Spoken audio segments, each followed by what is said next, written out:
think I could stand on this? I guess I don't need this. I think this is okay. Thank you. Thank you all so much. Well, how to introduce Jerry Brown?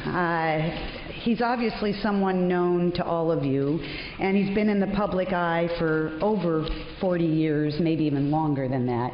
I'm sure you can correct me on that. But so I guess I can only say, what does he mean to me? And when I first met Jerry Brown, the thing that struck me immediately was his mind.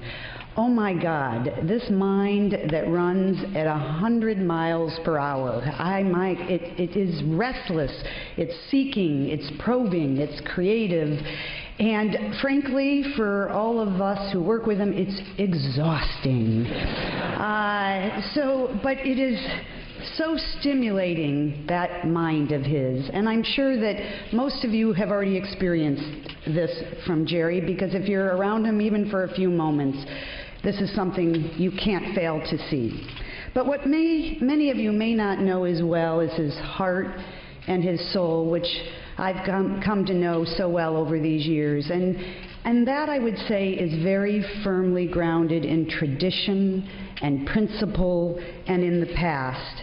I think that Jerry, more than anyone, looks to the past for guidance, to his ancestors. He's one who keeps close friends from elementary school, from high school, from law school. He loves to keep those connections. Many of those people are here today. And as many of us know, he, over the past year or two, has been really probing his ancestry, from his great-grandfather August Schuckman, who came here in the 1800s, and he really looks to all of that for guidance and for principles. And I think that's in many ways why he entered the seminary at the young age of 18, because for him that was a place that was a perfect combination where he could pursue sort of his eternal quest for knowledge, and yet do so in an environment where it was embedded in all of the eternal verities. And I think that was perfect for him.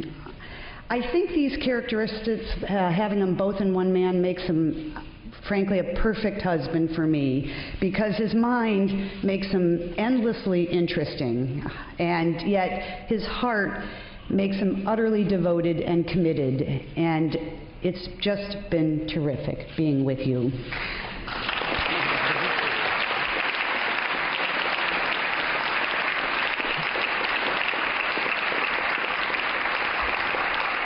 But more importantly, I think, even for California, is that especially in this time and place, this combination makes him a perfect governor, because he's someone that we know will enthusiastically and creatively forge a new and bold future for us.